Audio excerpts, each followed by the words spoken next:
yo creo que Ignacio hizo lo que tenía que hacer. Y yo no esperaba menos de él.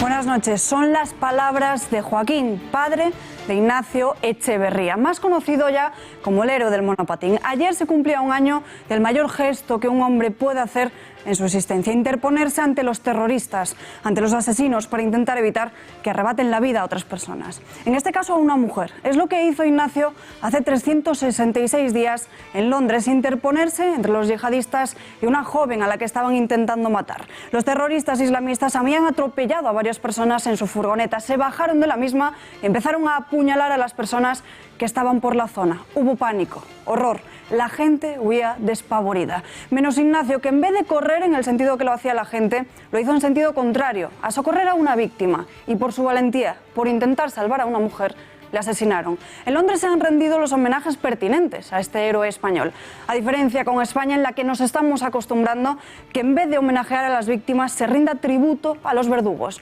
Es el caso de José Antonio Pardines, primer guardia civil asesinado por ETA. Este fin de semana se ha rendido un homenaje a su asesino y las autoridades lo han permitido. ¿Hasta cuándo tendremos que aguantar que se mancille la memoria de los asesinados por cualquier organización terrorista? Desde aquí, desde esta casa, desde Intereconomía, nuestro más sentido recuerdo y homenaje para Ignacio Echeverría. Más noticias en nuestro sumario.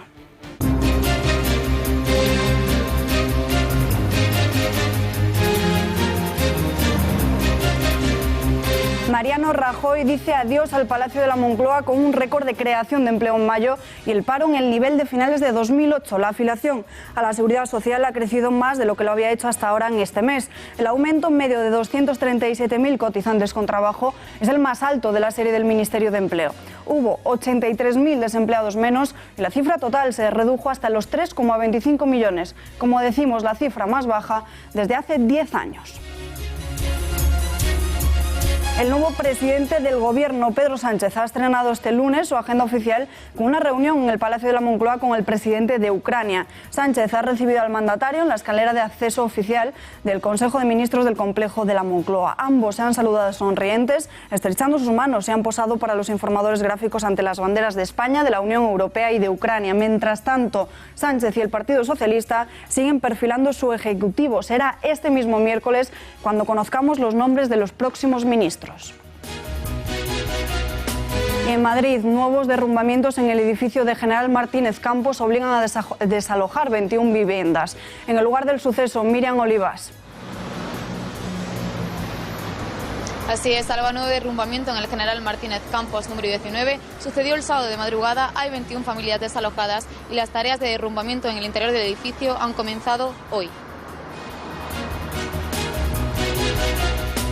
En página internacional, ascienden a 33 los fallecidos por la erupción del volcán de fuego en Guatemala. Otras 20 han resultado heridas y más de 3.000 se han visto obligadas a abandonar sus hogares debido al avance de la lava. Tras 16 horas y media de actividad, los socorristas han reanudado en la jornada de hoy la búsqueda de desaparecidos. Pero atención, porque según el Instituto de Vulcanología hay probabilidad de reactivación. Se trata de la peor erupción de este volcán desde hace 44 años.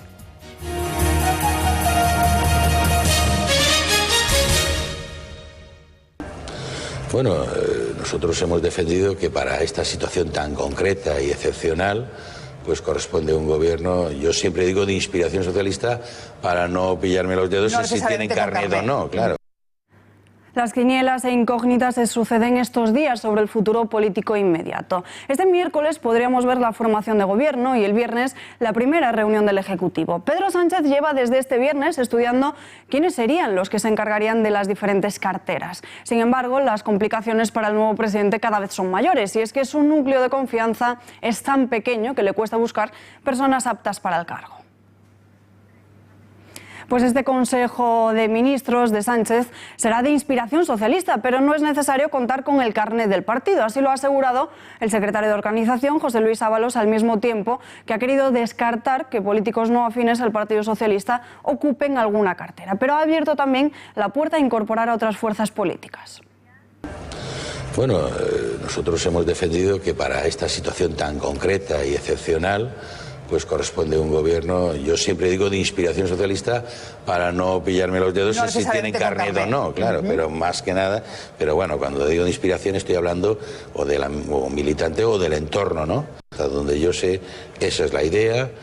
Luego sí que es verdad que la Administración y también hay órganos constitucionales que pueden dar pie a la representación de todo el arco parlamentario, ¿no? Que cuando tenemos una representación tan plural, por no decir fragmentada, que sería la parte negativa, pero vamos, desde el punto de vista positivo, tan plural, y como decíamos, tenemos un gobierno con un grupo parlamentario pues de 84 diputados, eso nos obliga a compartir mucho. Tenemos que ensayar una cultura democrática.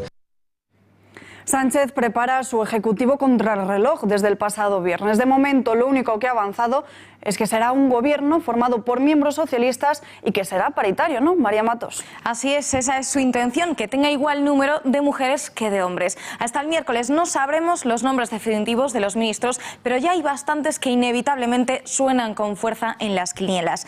La primera, por ejemplo, sería Carmen Calvo, que cumple 3 requisitos en uno. Es andaluza, es mujer y es reconocida constitucionalista. Fue la encargada de renegociar ese 155 con la crisis catalana y varias de las apuestas la sitúan incluso como posible vicepresidenta. La siguiente que destaca es Margarita Robles. Tendría que dejar la portavocía en el Congreso para poder ser ministra y un punto a su favor es que es magistrada en excedencia y que ya tuvo responsabilidades en Justicia e Interior en la etapa de Felipe González. Vamos con el número 3 del Partido Socialista, con José Luis Ábalos. Casi seguro va a ocupar un puesto de relevancia. Es la mano derecha de Pedro Sánchez, fue el encargado de negociar esa moción de censura con los demás partidos y, como ya vimos, fue quien presentó a Sánchez en la tribuna del Congreso. Adriana Lastra es el número 2 del Partido Socialista, quien también podría tener un papel muy importante en el Ejecutivo. Es de la máxima confianza de Pedro Sánchez y ha estado a su lado desde las primarias socialistas. Pero hay quien dice que podría quedar fuera del Gobierno y a cargo pues, de la vida del partido del PSOE. Y hablando de las primarias, también podría haber un ministerio para quien se enfrentó a él, a Sánchez, en las primarias del partido, Patxi López, que además fue lehendakari. Y un perfil que está prácticamente confirmado sería el del expresidente del Parlamento Europeo, Josep Borrell, como nuevo responsable de la cartera de Exteriores. Y seguimos viendo quiénes podrían formar parte del Ejecutivo de Pedro Sánchez. Podría ofrecerle también un ministerio a la que ya fuera ministra de Medio Ambiente, a Cristina Narbona, que es la actual presidenta del Partido Socialista. Otra es ministra, Beatriz Corredor, puede que también esté en ese nuevo gobierno. También vamos a ver a Jordi Sevilla, uno de los principales responsables de economía dentro del PSOE. Podría hacerse hueco también el Ejecutivo. Además, es valenciano y es uno de los más beligerantes contra el nacionalismo. Y ya por último, 3 nombres de 3 mujeres que podrían incorporarse, como es el de Meritxell Batet, Susana Zumelzo y también Teresa Rivera. Ahí les vemos. Gracias, María. Y una de esas caras que aparecen en las quinielas, Adriana Lastra, la vicesecretaria general socialista, ha asegurado que agotar la legislatura no es uno de los planes que entran en la agenda de Sánchez. Su objetivo pasa, dice, porque los españoles decidan en las urnas. Nunca entró en nuestros planes agotar legislatura. Así lo ha dicho el presidente del Gobierno y así lo han dicho los distintos portavoces de mi partido en los últimos días. Nosotros lo primero es darle estabilidad institucional al país. Lo segundo es poner encima de la mesa una agenda social, cumplir con nuestros compromisos como socios que somos de la Unión Europea y, por supuesto, que los españoles hablen. Pero ya le digo que no vamos a acabar legislatura. Pero vamos, no ha tomado posesión todavía el Consejo de Ministros. Permítame que esperemos un poco. Y hasta el Premio Nobel de Química de 2017 critica a Pedro Sánchez. Dice que su presencia en la Moncloa será algo temporal y que no agotará el tiempo de la legislatura. El destino de este gobierno va a ser temporal, lo cual quiere decir que habrá una debilidad y una debilidad en la toma de decisiones, puesto que existe la percepción de un régimen temporal. Y esto se podría traducir en una incertidumbre. Y hablamos ya de todas las propuestas claves de Pedro Sánchez con Rafael Murillo, abogado constitucionalista. Señor Murillo, muy buenas noches. Hola, buenas noches. Una de las medidas que Pedro Sánchez quiere derogar es la Ley de Seguridad Ciudadana, más conocida y apodada malmente por la izquierda como Ley Mordaza. ¿Es posible? Sí, posible, es factible. Lo que ocurre es que tiene que obtener mayoría absoluta. en votación de totalidad en el Pleno del Congreso de los Diputados. Entonces tendría que ponerse de acuerdo con todas aquellas fuerzas políticas que quieran derogarla. Parece ser que puede tener posibilidades, ya que tanto otros grupos parlamentarios como Podemos o como Esquerra Republicana de Cataluña y otros grupos, pues incluso el PDeCAT, pueden estar de acuerdo con la reforma o la transformar esa norma de la Ley de Seguridad Ciudadana, con lo cual no creo que tenga ninguna dificultad, ya que ha obtenido una mayoría suficiente para poder obtener el ser presidente del Gobierno, con lo cual posibilidad existe. Otra cosa es que consigan ponerse de acuerdo en qué sentido, cómo y qué medidas hay que cambiar. Lo que ocurre es que todo esto también cambiaría y crearía un problema bastante complejo, porque ya en nuestro Código Penal que se ha modificado no hay diferencia entre delitos y faltas, porque más bien las faltas se administrativizaron. Entonces, claro, nos quedaríamos con unos sistemas que había que crear una ley de seguridad ciudadana, pero con unos mecanismos también de protección que antiguamente estaban recogidos en el Código Penal como faltas. Pero ¿cómo va el Partido Socialista a sacar adelante alguna de sus medidas cuando el Partido Popular tiene mayoría absoluta en el Senado? Pues lo que ocurre es que la mayoría absoluta que tiene el Senado como segunda cámara, o esa cámara que tiene una teórica representación de intereses territoriales, tiene unos mecanismos muy limitados, porque en cuanto a la reforma de las leyes que provienen, que siendo aprobadas previamente por el Congreso de los Diputados, cualquier enmienda que se presenta en el Senado tiene que volver otra vez al Congreso para ser ratificada. Por lo tanto, es el Congreso al final el que tiene la última palabra.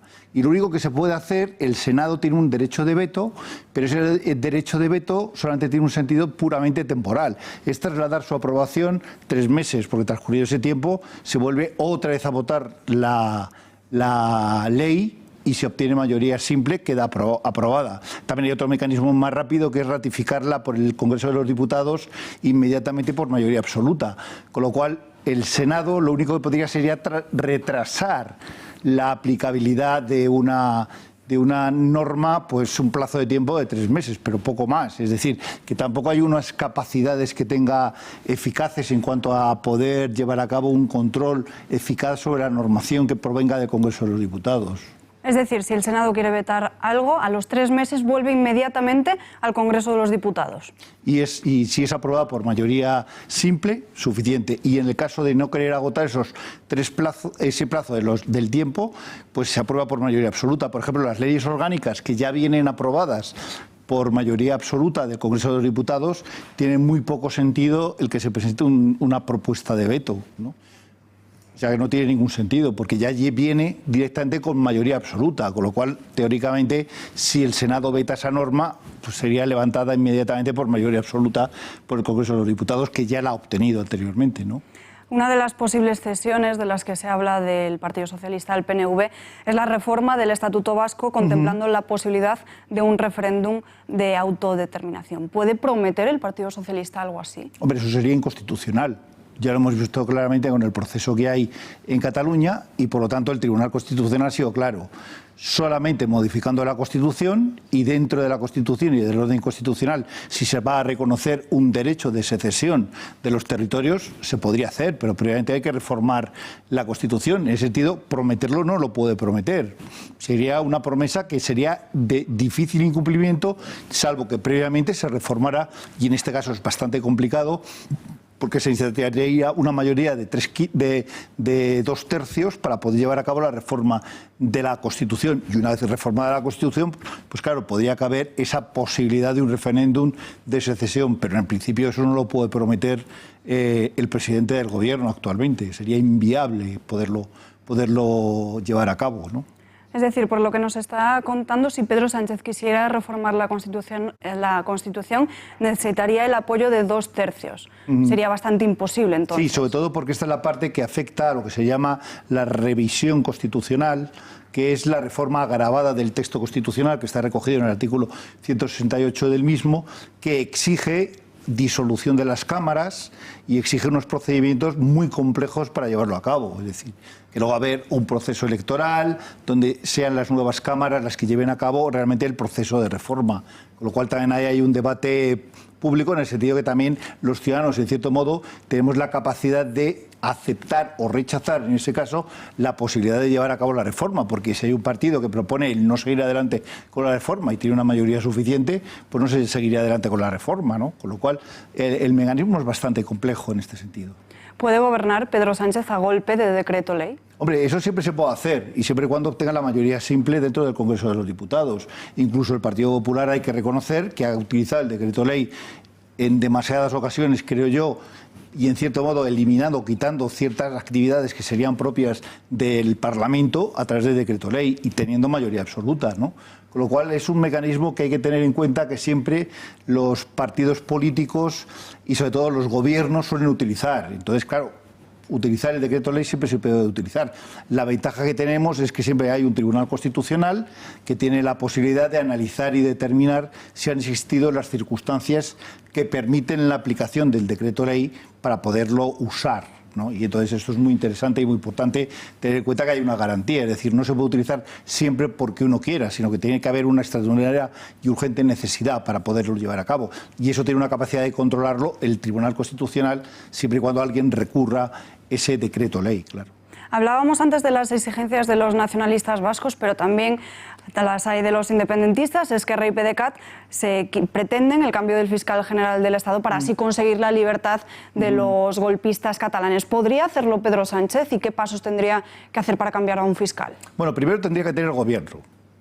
O sea, primero lo que tenemos ahora es que hay lo que se llama un decreto del presidente, que es el único decreto que aprueba el presidente, que es el nombramiento de los ministros. Entonces, una vez que haya gobierno y hayan tomado juramento y hayan prestado juramento ante Su Majestad el Rey y en el Consejo de Ministros que se reúna, pues tiene la capacidad suficiente el gobierno de nombrar, como dice la Constitución y recoge la Constitución, el fiscal general del Estado. En ese sentido no hay ningún problema que lo pueda cambiar. O lo que ocurre es que yo creo que si se ha seguido un mecanismo jurisdiccional, el Tribunal Supremo sigue por unas vías y la Fiscalía ha seguido por unas vías, supongo que sería bastante complejo y complicado que un nuevo fiscal quisiera modificar esas situaciones, ¿no? Claro, lo que ocurre es que tendría que solicitar, y si le hace caso el juez instructor, en este caso, de aquellas medidas que entienda que tienen que modificarse. Con lo cual no es una decisión unilateral del fiscal, sino también del juez que está instruyendo el caso. Señor Murillo, como experto constitucionalista, ya por último, viendo todo este reparto de partidos, estos apoyos, ¿ve viable que Pedro Sánchez agote la legislatura o apuesta por unas elecciones antes de 2020? Hombre, yo creo que, en primer lugar, aquí hay una confusión bastante determinante. Habrá que ver un poco cómo se pone en marcha el proceso y el procedimiento. Hemos visto, y como se ha anunciado aquí, cuáles pueden ser los futuros o los posibles ministrables, ¿no? En ese sentido, hay muchos que se han opuesto claramente, entre ellos Josep Borrell, al tema de la independencia de Cataluña y algunos que otros más. Hombre, yo creo que le va a costar bastante el poder llegar a acuerdos con ciertos sectores proindependentistas catalanes, con lo cual yo creo que va a ser un gobierno que, para intentar contentar a todos de tan diferente y distinta posición ideológica, va a ser muy complicado. Y por lo tanto yo creo que la única posibilidad que va a haber al final es que no va a haber más remedio que convocar elecciones anticipadas, ¿no? Que yo creo que también sería bastante bueno para una sanidad y sanear toda esta situación que es bastante complicada y compleja que tenemos, ¿no? Yo creo que también aquí los ciudadanos tenemos que decir algo, ¿no? En esta situación, que es una situación de crisis, porque no olvide que este presidente es un presidente fruto de un mecanismo de control-sanción que tienen las Cortes frente al Ejecutivo, que ha obtenido la confianza del mismo, con lo cual es una situación también de cierta excepcionalidad en cuanto al acceso a la presidencia del Gobierno.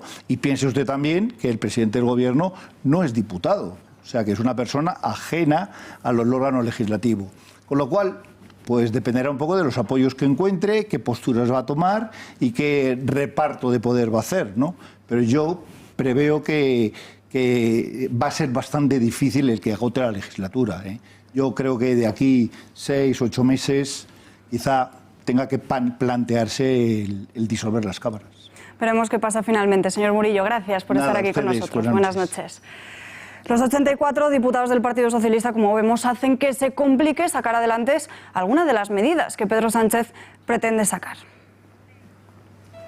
Desde que Pedro Sánchez se convirtió en presidente, bien sabía que su corta legislatura no iba a ser precisamente un camino de rosas. ¿Y por qué? Pues porque a los escasos 84 diputados con los que cuenta en la Cámara Baja se añade que no controla ninguna de las mesas en el Congreso ni en el Senado y que el PP también cuenta con mayoría absoluta en esta última. Una situación que dificultará y mucho que Sánchez saque adelante sus primeras propuestas clave, como la actualización de las pensiones conforme al IPC o la ley de memoria histórica. Pero ¿en qué afecta a los socialistas que no controlen ninguna de las mesas?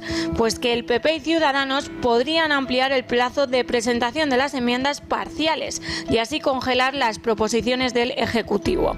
Es más, Ana Pastor tiene la potestad de fijar los plenos, un hecho que podría retrasar aún más la actividad parlamentaria. Y en el Senado, pues la Cámara Alta, en la que el PP ahora en la oposición cuenta con mayoría absoluta, puede directamente vetar los textos, proponer enmiendas parciales como ha ocurrido con los presupuestos o enterrar una posible reforma constitucional, una de las bazas de Sánchez. Eso sí, cuenta con 2 meses para tramitar los proyectos de ley que le lleguen del Congreso. Con este panorama desolador, ¿cuál es la única esperanza de Sánchez? Pues gobernar a golpe de decreto ley, un recurso que solo debería emplearse en casos extraordinarios e urgentes y que cuenta con 30 días para conseguir su convalidación solo en el Congreso a raíz de que salga publicado por el BOE. El único consuelo que le queda al presidente ante tantas trabas es que sus iniciativas cuentan con un impulso legislativo en las cámaras, que el PSOE evidentemente no vetará sus iniciativas y que es el único capaz de apretar el botón para convocar elecciones.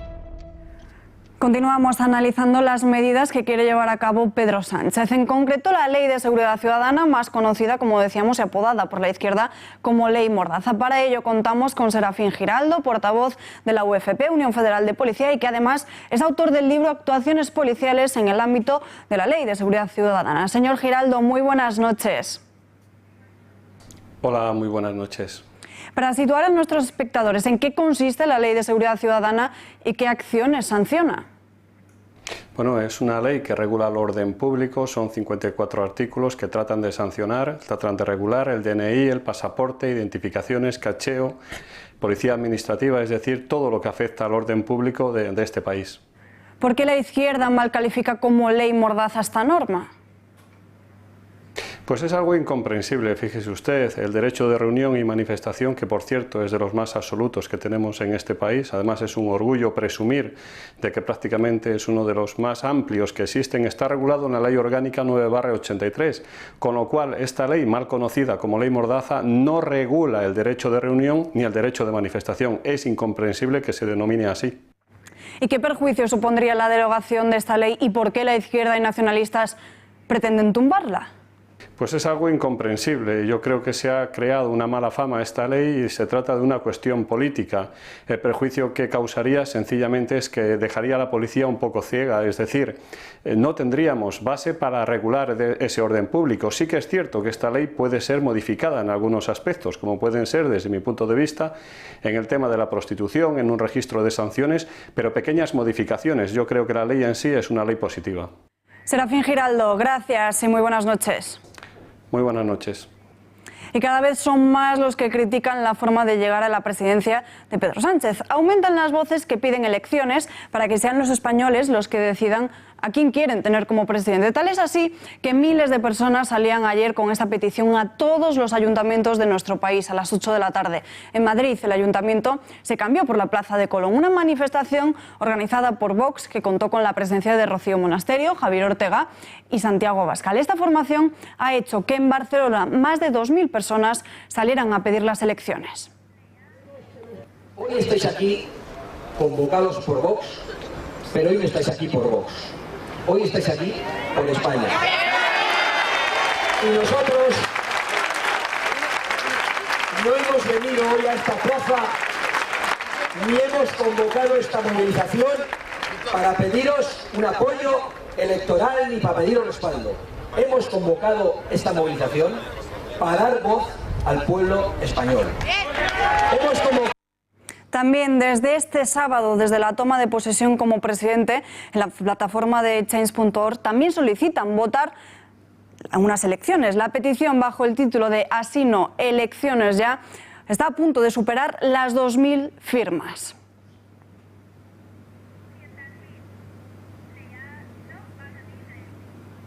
Hablamos ahora de presupuestos porque primero el Partido Popular los defendió a capa y espada y ahora quiere cambiarlos. Es la forma de contraatacar y responder ante la ruptura de confianza del PNV al apoyar a Sánchez. Diferentes senadores populares llevan desde el viernes solicitando retirar los 540 millones acordados con los nacionalistas para inversiones en el País Vasco. Con mayoría absoluta en la Cámara Alta, el Partido Popular tiene capacidad para modificar las cuentas, aunque la última palabra la tiene el Congreso.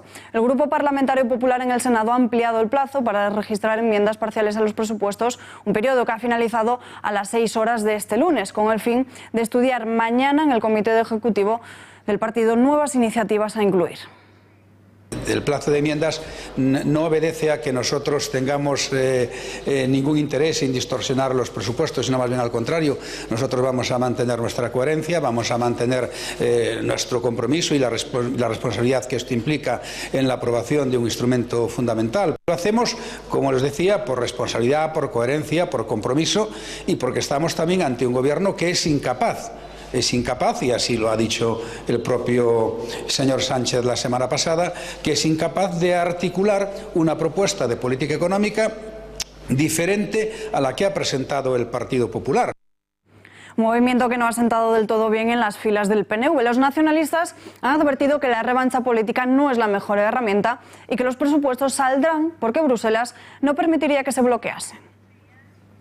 Entiendo que el Partido Popular pueda estar irritado, que pueda estar disgustado, que pueda estar contrariado con nosotros. No tendría ningún inconveniente en charlar con algunos de ellos porque también tienen que hacer autocrítica de por qué se ha llegado a esta situación, ¿no? A ver si ahora el PNV va a ser el culpable de todo, pero la realidad es que en política la revancha y la venganza no suele ser una buena herramienta. Lo que pretende hacer el Partido Popular, si es que esto se confirma, que yo espero que no, porque a nosotros oímos las manifestaciones de los portavoces autorizados, incluido el presidente Rajoy, de que eso no iba a suceder. Esperemos que no haya esos cambios, ¿no? Y ahora dice el PP que bueno, que va a incumplir su acuerdo con nosotros y que va a enmendar. Bueno, yo creo que los presupuestos van a salir porque Bruselas no admitiría otra cosa. Una venganza, revancha que el Partido Popular niega. Andrea Levy, vicesecretaria de Estudios y Programas del partido, ya adelantaba ayer que su formación presentaría las enmiendas que considerase oportunas. No descartó en ningún momento que afectasen a acuerdos alcanzados con los nacionalistas. En estos momentos hay un plazo de enmiendas abiertas en el Senado, en el cual pues nuestro grupo, que además tiene mayoría absoluta, pues puede introducir las enmiendas que crea oportunas, pero yo insisto, ¿no? Los que son responsables de haber firmado esa moción de censura para aupar a Pedro Sánchez a la Moncloa con los votos de los independentistas, pues entiendo que también serán responsables de asumir las responsabilidades que la política del señor Sánchez a partir de ahora conlleve. Otras formaciones políticas rechazan y critican las actuaciones del Partido Popular, como por ejemplo Unidos Podemos. Ramón Espinar, portavoz del partido en el Senado, propone que como estas cuentas no le gustan a nadie, que se modifiquen. Esta posición del Partido Popular lo que anticipa es el tipo de oposición que va a hacer el Partido Popular y que va a hacer Ciudadanos, ¿no? Creo que no se lo va a poder poner nada fácil a Pedro Sánchez. A mí me parece un ejercicio de incoherencia completamente, ¿no? Nosotros nuestra posición con respecto a los presupuestos generales del Estado del 2018 la conocen de sobra. Estuvimos en contra la semana pasada, estamos en contra hoy y estaremos en contra la semana que viene porque pensamos que son unos presupuestos que perpetúan la miseria, los recortes y que no devuelve a los bolsillos de la gente la supuesta recuperación económica que estamos viviendo. Y si se devuelven esos presupuestos al Congreso con las enmiendas del Partido Popular sobre el cupo vasco, nosotros ahí también tenemos la posición clara. Ya nos posicionamos a favor del cupo vasco en el Congreso y seguiremos manteniendo por un ejercicio de coherencia política nuestra posición. ¿Qué significa? ¿Que el Partido Popular se autoenmiende los presupuestos ahora en el Senado? Significa sencillamente que el Partido Popular no creía en los presupuestos que presentó. Mi pregunta es, ¿quién cree en estos presupuestos? Creo que nadie. Creo que el Partido Popular no cree en los presupuestos que le presentó al Congreso. Creo que el Partido Socialista los asume porque entiende que no tiene más margen de maniobra, pero tampoco se los cree. Bueno, pues vamos a tener en España unos presupuestos que no le gustan a nadie. Yo creo que a lo mejor es buena idea sentarse y hacer otros, ¿verdad? Esto es lo que opina la izquierda, pero atención porque Ciudadanos se alinea con los populares. José Manuel Villegas ha adelantado que si las enmiendas son buenas para los españoles, las apoyaría sin duda. Cuando veamos qué enmiendas se presentan y si son aprobadas en el Senado y vuelvan al Congreso, pues valoraremos. Si creemos que esas enmiendas aún mejoran estos presupuestos, aún los hacen mejores para los españoles, para el interés general de España, pues las votaríamos a favor, y si consideramos que no, pues las votaremos en contra de esas enmiendas. Pedro Sánchez, en su primer discurso como presidente del Gobierno, ha dicho que su ejecutivo sería el del consenso y nunca el de la crispación. Escuchar, dialogar y consensuar deben ser los tres pilares sobre los que se base la política del siglo XXI. Y desde luego, el ánimo del nuevo Gobierno de España será el de anteponer siempre el consenso a la crispación en todos y cada uno de los ámbitos de la política española. Fátima García Manzano, muy buenas noches. ¿Qué fue lo que ofreció Pedro Sánchez a los nacionalistas para poder llegar a la Moncloa? Buenas noches, Alba. Pues Sánchez ya ha demostrado que está dispuesto a todo o a casi todo con tal de que su moción de censura prosperara. Ahora ya está en la Moncloa y los socialistas se han comprometido a dar el apoyo electoral necesario en el País Vasco al PNV en las próximas elecciones municipales vascas. Es decir, a vender más soberanía y la unidad de España a cambio de votos en la moción de censura. Y es que el voto del Partido Nacionalista Vasco fue decisivo para desbloquear la moción contra Rajoy. Entre las concesiones ofrecidas por Pedro Sánchez está el acercamiento de los presos etarras a las cárceles vascas. De esta forma se cumpliría una vieja reclamación del separatismo vasco que lograría con el nuevo Ejecutivo un aumento de las competencias en materia penitenciaria. Pero ahí no queda la cosa. Además, el PNV ha obtenido la promesa del nuevo gobierno socialista de un nuevo estatuto vasco con claros avances hacia el soberanismo. Y si todo esto gracias al voto del PNV, algo que sorprendió hasta el propio Rajoy, ya que tanto Antonio Ortúzar como Íñigo Urkullu se han mostrado siempre más cercanos a mantener a Rajoy en la Moncloa y más sobre todo después de apoyar los presupuestos. Mientras tanto, los importantes figuras socialistas se han mostrado durante la última semana favorables al pacto con el independentismo. Uno de ellos, el que podría convertirse en el próximo ministro de Exteriores, Josep Borrell, que no disimula en pedir un pacto con el nacionalismo. También tampoco entiendo muy bien estas advertencias, estas llamadas de atención a cuidado, no se negocie con los independentistas. Esto me recuerda a las acusaciones, porque me recuerda a las acusaciones que hubo contra Pedro Sánchez cuando el Comité Federal al que usted hacía referencia antes, ¿no? Diciendo, no, quiere vender a España, cambien tal, no sé qué, está, pactos secretos con los independentistas. Recordemos que el mismo Borrell insultó a los catalanes que el 8 de octubre salieron a las calles a Barcelona a reclamar cárcel para el golpista Puigdemont. Alba. Fátima, gracias y buenas noches.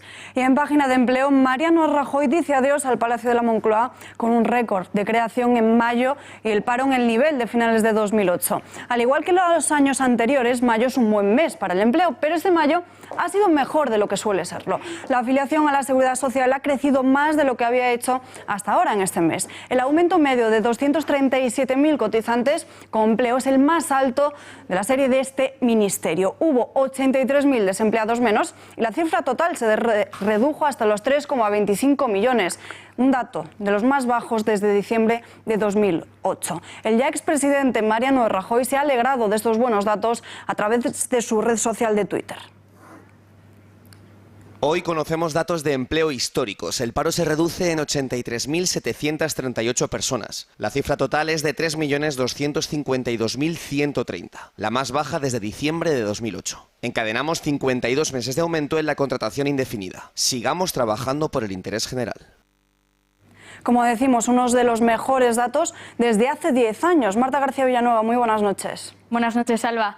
Así es, el número de desempleados registrados en los servicios públicos de empleo se redujo el mes pasado hasta los 3.252.000 personas, la menor cifra desde diciembre de 2008, que se equivale con 3.129.000 parados. Durante la década que separa el 2008 y el año actual, el número de personas, como vemos, a ver si lo podemos ver, siempre era superior a estas dos cifras. De hecho, el pico llegó en 2013 con 4.448.000 parados. Y es que Mariano Rajoy llegó al poder en 2011, pero el paro no cesó, al contrario, siguió aumentando un par de años más hasta que en 2013, como decimos, alcanzó las máximas cifras de desempleo. Pero atención, porque desde entonces el paro ha ido reduciéndose hasta casi los 2 millones de personas, de los 4,5 millones de 2013 a los 3.300.000 de 2018. De esta forma, tal y como ha comentado el propio Mariano Rajoy en su cuenta de Twitter, se encadenan 52 meses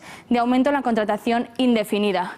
Por otro lado, ese aumento de la afiliación a la Seguridad Social que comentaba Salva supone que la cifra total de cotizantes en mayo llegó a más de 18,5 millones, al crecer un 3,11% en el último año. De hecho, se sostienen incrementos desde hace 43 meses. Como vemos, desde ese gran pico, en este caso a la baja en 2013, el empleo comenzó a aumentar y año tras año cada vez han sido más los afiliados a la Seguridad Social. En el incremento ha tenido un papel destacado la hostelería, y es que esta rama ha alcanzado los 74.000 afiliados y medio en el régimen general. Le siguen las actividades administrativas con 22.000 cotizantes y el comercio con 15.000 y medio. Y por último, ahora que el expresidente se ha visto obligado a abandonar la presidencia del Gobierno, Rajoy se marcha con una generación de empleo récord y con unos datos del paro similares a los de 2008 previos a la crisis. Alba. Ha quedado clarísimo, Marta, gracias. Y continuamos analizando todos estos buenos datos en empleo con Javier Morillas, catedrático de Economía Aplicada en la Universidad de San Pablo CEU. Señor Morillas, muy buenas noches. Buenas noches. ¿Con esta cifra de paro es un éxito la política económica del PP? Bueno, evidentemente crear 570.000 empleos en un año, que es incluso superior a la media de lo que se está haciendo durante los últimos ejercicios, es lo que da pie precisamente a prever que en una situación normalizada y siguiendo esta velocidad de crucero, en el año 2020 hubiéramos recuperado los 20 millones de empleos que quedaron en el nivel máximo antes de la crisis, ¿no? Según años anteriores, se van a mantener estos datos a corto plazo durante los próximos meses, es decir, en verano. ¿Tendría sentido que Sánchez se apuntase el tanto? Puede capitalizar. Recordemos que también el crecimiento que se estaba teniendo durante los años 2002, 2003, 2004 se prolongó luego durante los 4 o 5 años siguientes. En realidad, hasta las próximas elecciones, sean las municipales autonómicas o sean las generales, en el plazo de 1 año y medio o 2, perfectamente la economía española es como un transatlántico, es decir, cuesta virar, de modo que los efectos negativos tardarían en producirse. Todo va a depender también de los perfiles que muestre el nuevo gobierno y de la confianza que se dé a los inversores, a los ahorradores nacionales e internacionales y a los propios emprendedores, ¿no? Que efectivamente se verían muy desalentados si vieran acuerdos con fuerzas más extremistas o radicales de izquierda, ¿no? Durante el gobierno de Zapatero se destruyeron más de 3,5 millones de empleos. ¿Podemos temer un nuevo repunte del paro tras la llegada de Sánchez?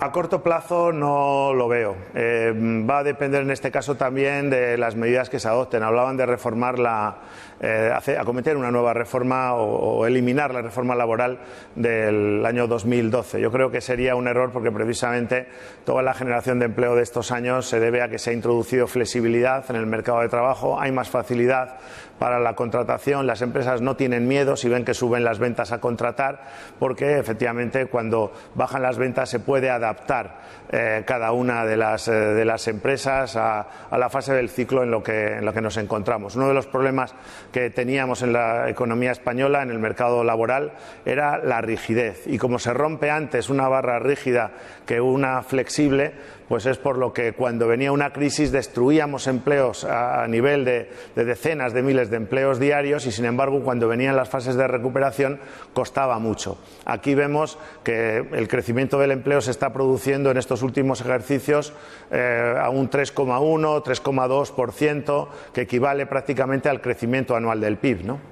Hablemos ahora de los presupuestos, señor Morillas. Pese a que Pedro Sánchez ha asegurado que va a continuar con las cuentas ya aprobadas por Mariano Rajoy, no podemos descartar que intente hacer algún tipo de modificación a través de enmiendas. ¿Hasta qué punto podría afectar a la recuperación económica que logró el PP? Bueno, él ha dicho que va a mantener los presupuestos. Quizá las modificaciones puedan venir. Un veto ya no se puede realizar, pero sí se pueden producir alguna enmienda. Yo no la veo tanto que se produzca por parte del PSOE, sino quizá por parte del PP, porque sabemos que los presupuestos en todos los países es un documento público que responde al equilibrio de fuerzas políticas y de las opciones en ese momento en liza. Ahora ha cambiado el equilibrio de fuerzas y parece que el PP quiere también realizar alguna enmienda en alguna de las partidas. Quizá la partida que se había concedido al Partido Nacionalista Vasco pues puede dedicarse a incremento de las pensiones o a mejora de las infraestructuras en el corredor del Mediterráneo o en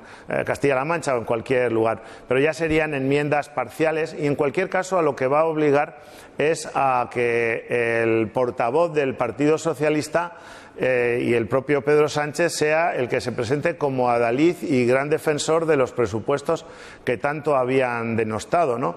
Yo creo que forma parte, bueno, de esta situación tan singular por la que está atravesando nuestro país y por la que atraviesa en los últimos días, y fruto de esta moción de censura tan peculiar y tan original y bueno, tan fructífera para el Partido Socialista, por lo menos, ¿no? Que es el gran ganador. Realmente ha pasado de una situación de claro perdedor, de estar en el pozo. Bueno, ha ganado visibilidad, va a ganar y van a intentar agotar la legislatura. Si no agotarla, por lo menos extender este año y medio lo más que puedan.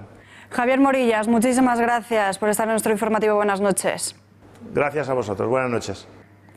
La alcaldesa de Madrid seguirá adelante en su empeño por eliminar la calle General Millán Astray, a pesar de que la justicia dictaminó que este caso no se ajustaba a la ley de la memoria histórica. Carmena dice que no da marcha atrás sin apelar a dicha norma. Invocaron la ley de la memoria histórica para cambiar el nombre de las calles que no le gusta a la izquierda. Pero ahora Carmena cambiará las mismas al margen de que la calle en cuestión incumpla el texto de la ley. Es el caso de la calle General Millán Astray de Madrid, porque un juez anuló el acuerdo de la Junta de Gobierno de sustituir este nombre por el de Maestra Justa Freire. El fundador de la Legión no tuvo relación alguna ni con el golpe de Estado de 1936, ni tampoco participó en la Guerra Civil.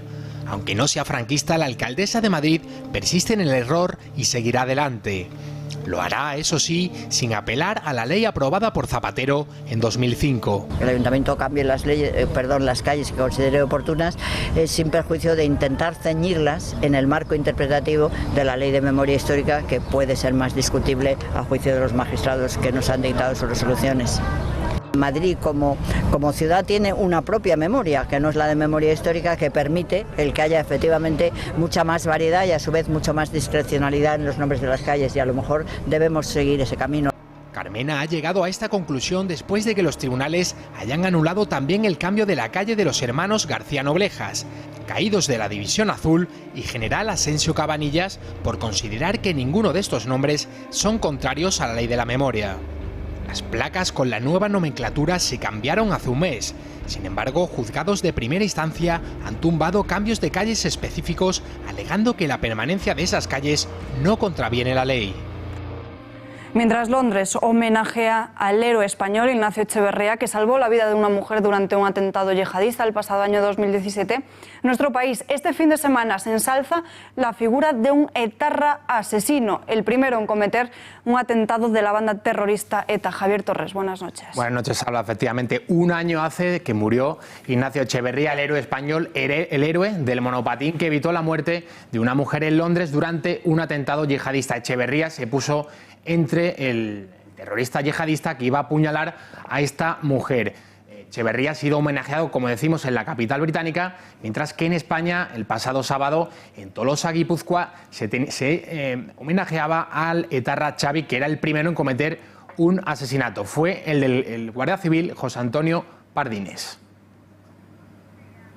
En algunos auxilia a una mujer, en otros a un policía, en algunos se desplazaba en patín, en otros en bicicleta, aspectos que pueden ser anecdóticos al lado de la hazaña, pero que han de ser tenidos en cuenta a la hora de considerar dedicar dinero público a un monolito en forma de monopatín cuando puede no tener sentido, pues según algunas versiones no intervenía el monopatín en la acción como apuntaban otras.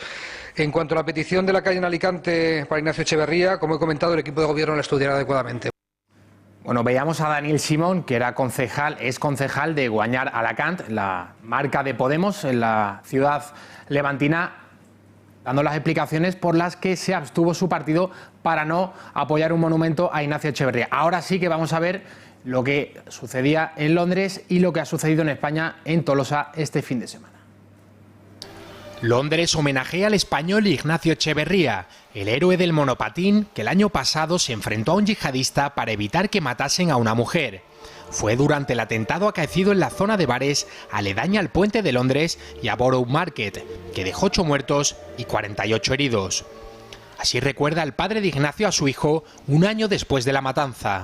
Yo creo que Ignacio hizo lo que tenía que hacer. Y yo no esperaba menos de él. Ignacio afrontó situaciones no como esta, en las que tuvo que dar la cara por resolver problemas a personas que estaban con él, y dio la cara.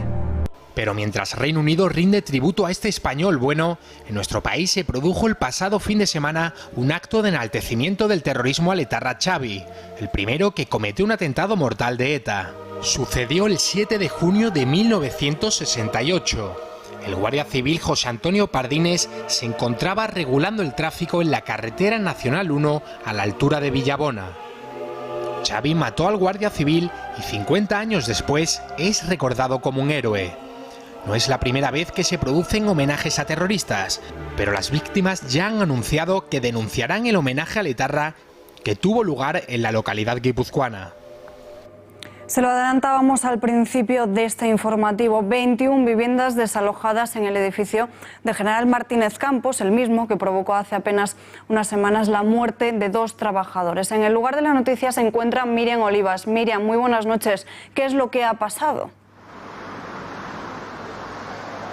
Buenas noches, Salva. Así es, nuevo derrumbamiento en General Martínez Campos, nuevo susto. Sucedía el sábado a la 1 de la madrugada cuando se caía una estructura del edificio a causa de las fuertes lluvias. Familias de la zona y la gente que estaba también en la zona de ocio nocturno se asustaron por el gran ruido. Hay 21 familias desalojadas, 7 de ellas pertenecen al número 17 de esta zona, otras 7 al número 21 y el resto de familias de la calle anterior en calle Viriato. El edificio ha sido declarado parcialmente ruinoso y el quitamiento de escombros de esa parte interior afectada se hará hoy, se ha hecho hoy y durará en torno a una semana o un mes.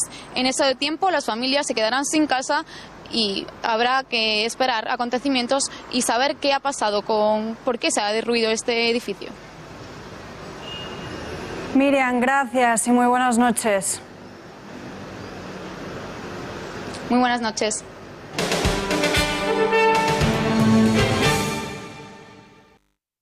Y bueno, pues ¿qué quieres? Adelante, pide. Y mira, quería deciros 2 cosas. Que yo sé que Cataluña es una nación, pero no lo diré nunca públicamente. Que la separación de Cataluña de España, como no haya un cambio radical por parte del Estado español, es cuestión de tiempo. Si yo la semana que viene soy presidente del gobierno, porque he conseguido llegar a un acuerdo con Podemos y por lo tanto vosotros me dais vuestro apoyo, os prometo lo siguiente. 1. Que nunca aplicaremos el artículo 155. Eso es, cuando tengamos que negociar, porque lo haremos, te prometo que lo haremos. Cuando tengamos que negociar si se celebra o no un referéndum, cuándo se celebra y las consecuencias de ese referéndum, en el caso de que lo ganéis, como yo ya sé que esa reforma constitucional que nosotros estamos prometiendo es imposible, porque necesita el soporte del Partido Popular y no lo tendremos nunca. Oye, a la mañana siguiente de que yo sea presidente del gobierno, una comisión bilateral. Cataluña, España, se tiene que sentar en una mesa para ver cómo recuperamos el estatut del 2006. Acaban de escuchar a Santiago Vidal en noviembre de 2016 de Esquerra, cuando aseguraba que en su día, en abril de ese mismo año, Pedro Sánchez le reconoció que la independencia de Cataluña era cuestión de tiempo, algo que deja en evidencia el nuevo presidente de nuestro país y que demostraría cómo Sánchez está dispuesto a abrir las manos a los separatistas. Quim Torra, el presidente de la Generalitat de Cataluña, lo están viendo en sus pantallas, ha salido de excursión esta mañana a la cárcel de Extremera. Segunda visita en 15 días a Oriol Junqueras, Jordi Turull, Joaquim Forn, Josep Rull y Raúl Romeva. Desde las puertas de la prisión ha insistido en la urgencia de reunirse con el nuevo presidente. En segundo lugar, como saben ustedes, con el señor Pedro Sánchez nos hemos intercambiado unos mensajes y hemos quedado para vernos lo más urgentemente posible. Creo que es importante que recalque que es urgente, que vivimos momentos muy excepcionales en este país.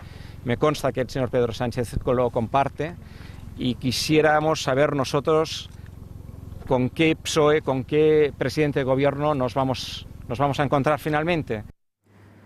La consejera de Presidencia y portavoz del Gobierno de la región, Elsa Artadi, ha mostrado su disposición a dialogar y a negociar con el Estado. No renuncian a la vía unilateral porque consideran que el derecho a la autodeterminación de Cataluña es irrenunciable. También ha dicho que es impensable que España continúe mostrando actitudes imperialistas. Que cal diàleg, que cal negociacions, que nosaltres anirem sense precondicions. Sense precondicions no vol dir renunciar al dret a l'autodeterminació, perquè no som nosaltres no tenim la capacitat de dir-li al poble de Catalunya ara ja no tens el dret a l'autodeterminació. És un dret que tenim com a ciutadans i que no és el rol del govern de Catalunya decidir que li manlleva aquest dret. Potser des de Madrid a vegades sí que es decideix manllevar drets dels ciutadans inherents a les persones. Nosaltres és evident que no ho podem fer i, per tant, el dret a l'autodeterminació és irrenunciable per nosaltres. Y desde el propio PSC empujan a Sánchez a que dialogue con Torra. Miquel Iceta, líder del partido en Cataluña, se muestra esperanzado de que ambos líderes acerquen posiciones para así poder resolver el problema. Dice que está pendiente. Yo creo que, además, en fin, cada presidente sabrá cómo plantea sus reuniones y su agenda, ¿no? Pero después de 6 años sin diálogo, no creo que la primera cuestión a plantear sea una sobre la que nos separa un abismo, ¿no? Y, en fin, yo espero que los dos presidentes sabrán encontrar otros terrenos en los cuales poder aproximar alguna posición y, sobre todo, visto de la perspectiva de los ciudadanos, resolver algún problema pendiente. Continuamos conociendo las artimañas y trapos sucios del separatismo para conseguir sus propósitos políticos. Presten muchísima atención porque el PDeCAT, las filas de Carles Puigdemont, ofrecieron dinero al diario francés de Le Monde a cambio de que se dejaran bien lugar a los golpistas. De esta forma se plasma en el libro El huracán catalán, de una corresponsal de este medio en nuestro país. En estas páginas también se revela que el expresidente Carles Puigdemont le aseguró que podía hacer caer a Mariano Rajoy. También aparecen en ese libro conversaciones con Oriol Pujol o con el director de comunicación del PDeCAT. Analizamos la actualidad de la región catalana con Juan Arza, consultor de empresas y analista político. Tenemos conexión con él vía Skype. Señor Arza, muy buenas noches. Buenas noches. ¿La acusación de Le Monde es solo la punta del iceberg dentro de un periodismo a sueldo o al menos patrocinado por el independentismo? Sí, yo creo que es solo una anécdota, ¿no? En un océano, digamos, de corrupción periodística. Es evidente que el periodismo tiene problemas de independencia en todo el mundo. El modelo de negocio de la prensa y del periodismo tradicional está absolutamente obsoleto. Internet ha digamos, supuesto una revolución y todo el mundo está intentando pues mantenerse, ¿no? Y en este contexto, pues el separatismo pues ha sido el soporte económico de buena parte de la prensa catalana y exigiendo evidentemente una lealtad a cambio. Hemos conocido este caso, pero para alguien que conoce bien la realidad catalana y el papel de sus medios de comunicación, ¿hasta qué punto se puede considerar independiente o rigurosa la información de algunos medios afines al secesionismo? Bueno, yo creo que las cosas, digamos, hablan por sí solas, ¿no? Baste recordar aquel famoso editorial conjunto, editorial único de todos de los principales periódicos catalanes en vísperas de la sentencia del Tribunal Constitucional sobre el Estatut.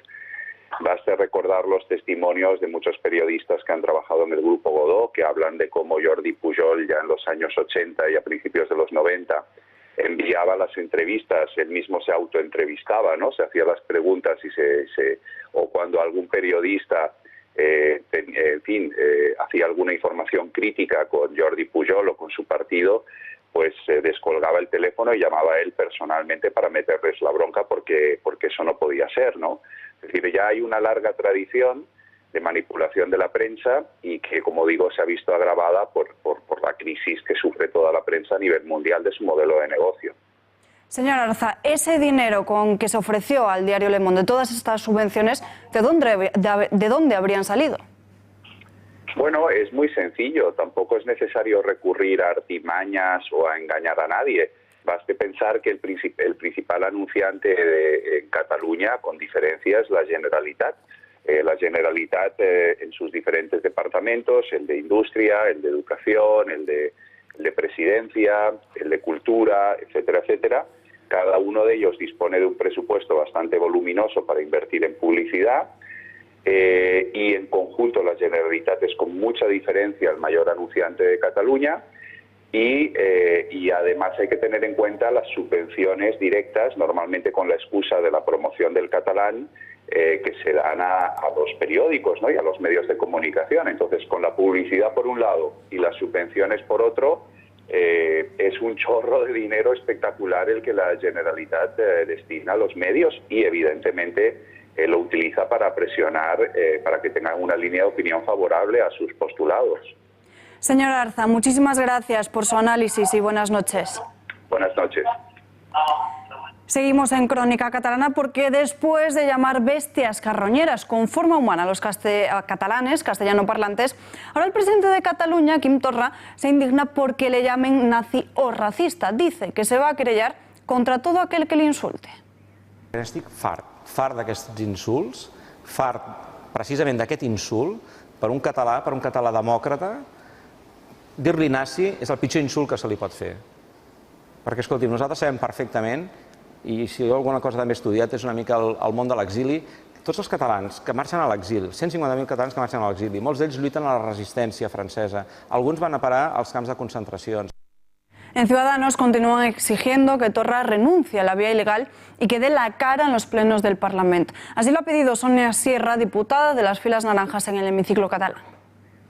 Bueno, nosotros fuimos los primeros en exigir que el señor Torra diera la cara. Ya sabemos que en general a los políticos separatistas no les gusta dar la cara en el Parlamento, ellos son más de sus mítines, pero nosotros exigimos que ya que cobra un sueldo de presidente de la Generalitat, tiene que ejercer como tal y tiene que dar la cara en el Parlamento y tiene que someterse a las sesiones de control. Nosotros fuimos los primeros en reivindicarlos y nos alegramos que finalmente se nos haga caso y sea así. Los dos Mossos d'Esquadra, el empresario Josep María Matamala y Josep Lluís Sala, y los 4 acompañantes de